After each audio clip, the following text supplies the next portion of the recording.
Tu dis tu t'appelles comment là? Kosonou. C'est le diacre Kosonou. Kosonou. Kosonou. Tu es diacre. Oui. Tu es diacre dans quelle église? Nous sommes dans la même église, la même communauté.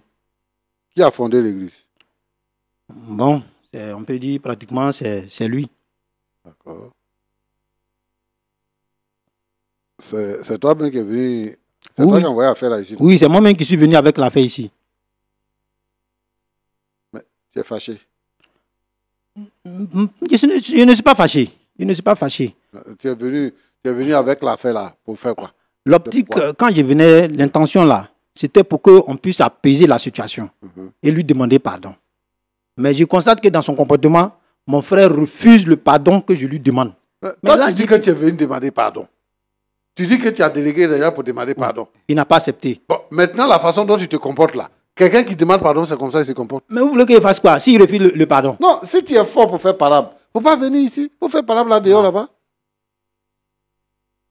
Hein? Si c'est palabre que tu veux faire là, tu fais ça là-bas au lieu de venir ici. Parce que si c'est lui qui t'envoie ici et puis tu es fâché, moi je comprends. Mais c'est toi-même qui es venu, tu dis, on va lui demander pardon. Tu ne veux pas que ton fils aille en prison. Maintenant, tu ne nous laisses pas un espace pour demander pardon. Toi-même, tu te lèves, tu menaces, tu fais tout. J'ai dit, il dit ton fils a volé 10 millions. Oui. Exactement, c'est ce qu'il a dit. Bon, maintenant, toi-même, diacre, tu penses que ton fils peut voler 10 millions? Bon. Effectivement, s'il le dit, il peut avoir ses raisons. Mais moi, je pense que mon enfant ne peut pas prendre ces 10 millions. Vu l'éducation que j'ai donnée à mon fils, ça, j'ai mis mon doigt dans le feu. D'accord. Aujourd'hui, là, on ne peut pas défendre son enfant. Oui. Les enfants, là, on ne peut pas les défendre aujourd'hui. Ta fille, même, elle quitte à la maison, elle est bien habillée, il garde dans son sac, là. Elle a mis autre habit dedans. Dès qu'elle quitte devant toi, elle change. Oui. Il y a des enfants à la maison, ils sont corrects. Mais ce qu'ils font dehors, là, c'est Dieu seul qui sait. Si tu penses que tu veux demander pardon, il faut demander pardon.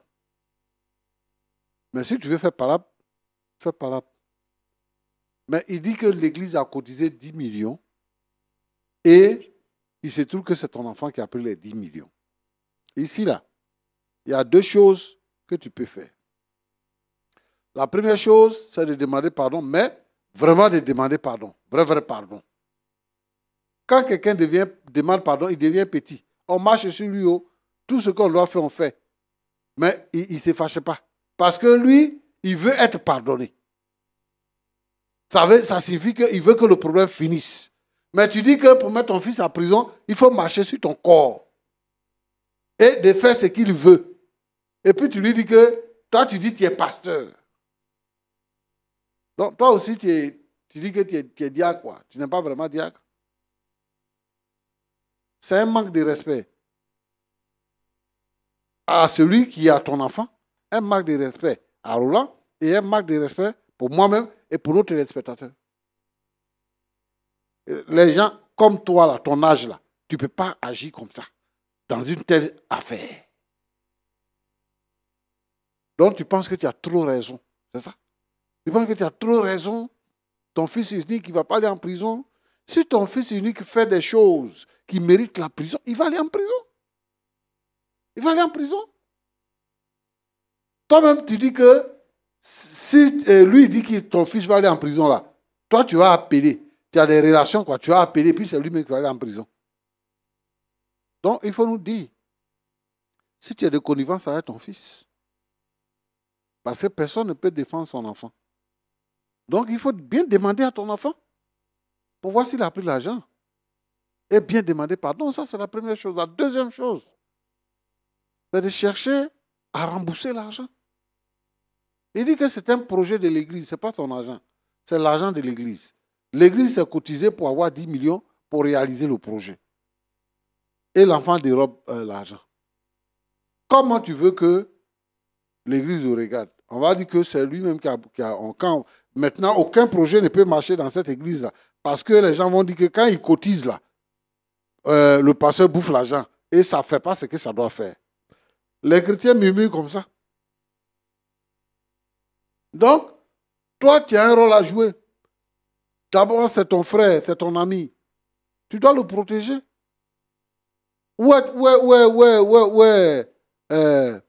Ta position de protection, là, ça est où? Tu t'énerves comme ça et tu bavardes. Je n'apprécie pas ça. Si tu viens pour demander pardon, tu viens nous voir pour demander pardon là. Mets-toi dans la position de quelqu'un qui a besoin de demander pardon.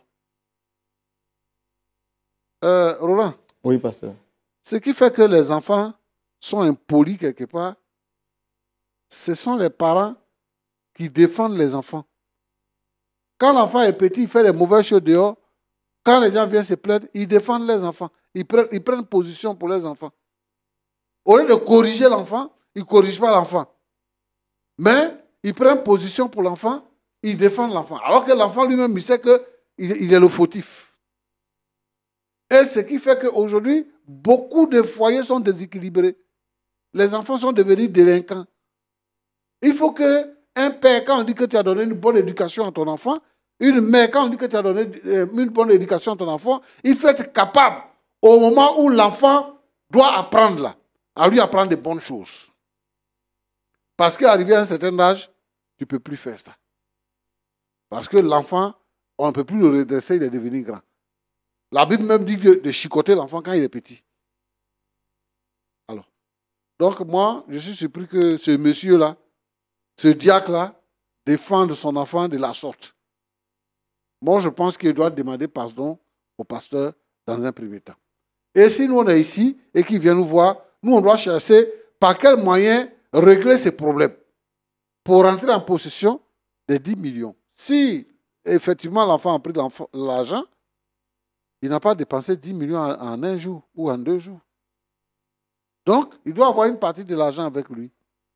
Il doit avoir une partie de l'argent avec lui. Donc, il faut faire pression sur l'enfant, au contraire, que de faire parable au pasteur. Il faut faire pression sur l'enfant et puis il va rembourser l'argent. Il va donner le reste de l'argent s'il a commencé à dépenser. Donc, tu dois demander pardon. C'est ce que je veux te dire. Ton pardon, là, ça doit être sincère. Pasteur. Oui, pasteur Timon. Est-ce que tu es sûr que c'est l'enfant qui a pris l'argent? Comme je vous l'explique, je vous l'ai dit, il n'y a pas d'autre mot. Tu as gardé l'argent là-haut? L'argent était dans une mallette. Oui. Et la mallette était où? Et la mallette était dans notre chambre. Et tu dis que vous étiez fatigué. Quand vous êtes rentré, vous rentrez dans votre chambre, vous ne fermez pas la clé? Non. Et Pourquoi? comme généralement nous partons souvent en mission, Oui. c'est l'enfant qui a accès à la chambre, c'est lui qui fait le ménage dans notre chambre. Je comprends. Ce jour-là, Ce jour, dimanche, c'est dimanche. oui, c'était vous avez dimanche eu l'argent. Oui, C'est lundi, tu dois faire versement. c'est ça. Tu prends l'argent dans une mallette. Oui. Tu mets dans ta chambre. Tu dis que tu es fatigué. Oui, Tu dors. Tu es couché dans ta chambre. oui. Et c'est là-bas que l'enfant est rentré pour prendre l'argent là. Nous n'avons pas su à quel moment il est rentré. Nous n'avons pas su. Mais l'enfant, il a accès à tout. Comme je l'ai dit, c'est le seul enfant qui vit avec nous. Donc moi, je l'ai pris. Même l'enfant a accès même à mes cartes. Je peux l'envoyer même pour aller faire un retrait. J'ai compris. Bon, toi, un responsable, comment tu peux te réveiller le matin et puis tu ne prends pas la peine de vérifier l'argent?